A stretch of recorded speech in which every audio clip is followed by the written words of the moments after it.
من الشيطان الرجيم بسم الله الرحمن الرحيم قال الله تبارك وتعالى في القرآن المجيد الذي خلق الموت والحياة ليبلوكم أيكم أحسن عملا آمنت بالله صدق الله مولانا العظيم وقال الله تعالى في شان حبيبه إن الله وملائكته يصلون على النبي يا أيها الذين آمنوا صلوا عليه وسلموا تسليما اللهم صل على سيدنا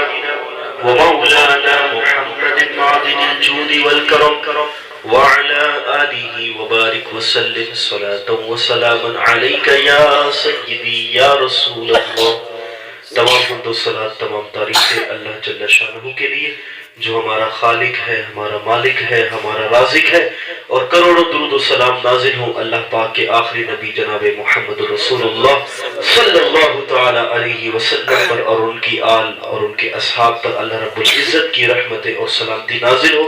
حمد و صلات کے بعد نبی پاک علیہ السلام پر درود پاک پڑھنے کی ایک فضیلت کہ حضور رحمت للعالمین سید المرسلین صلی اللہ علیہ وسلم نے ارشاد فرمایا تم اپنی مجلسوں کو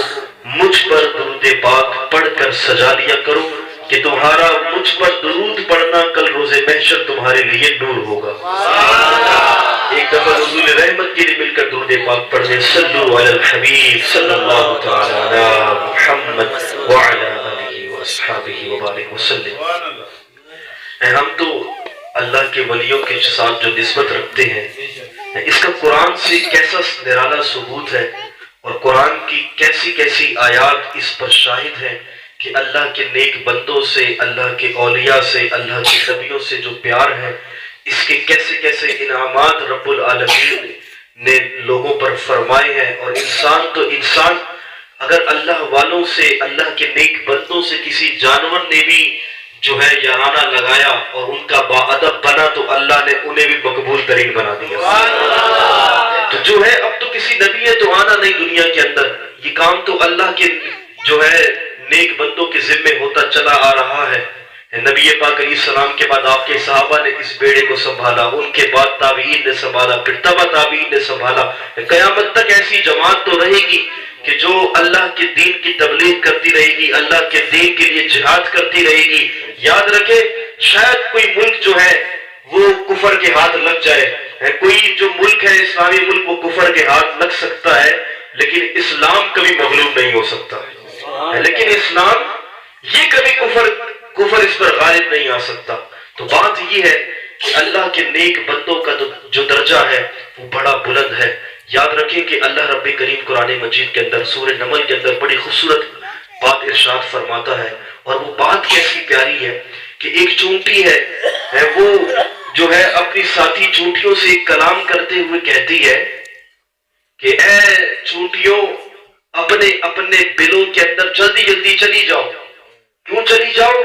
کہ یہاں سے اللہ کے نبی سلیمان علیہ السلام کا لشکر گزرنے والا ہے.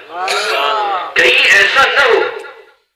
کہ بے شعوری کے اندر جو ہے وہ تمہیں ان کا جو لشکر ہے وہ کچل ڈالے.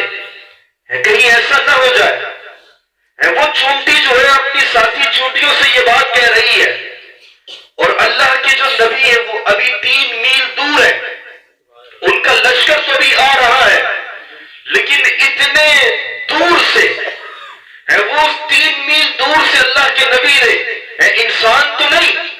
بلکہ ایک چھوٹی سی چونٹی کہ سامنے بیٹھنے سے بھی اس کی آواز ہمیں نہ سنائی دے، اللہ کے نبی نے اس چونٹی کے اس کلام کو سنا. وہ اپنے ہاتھی چونٹیوں سے کہہ رہی ہے کہ تم اپنے اپنے بلوں میں چلی جاؤ، ایسا نہ ہو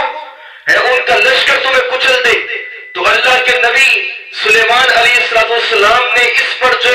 تبسم فرمایا فتبسم ضاحکا من قولها، تو اللہ کے نبی جو ہے اس چونٹی کی اس بات کو سن کر مسکرائے.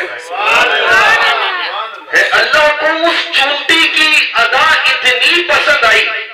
کہ اس نے اللہ کے نبی کے لشکر کو گزرتے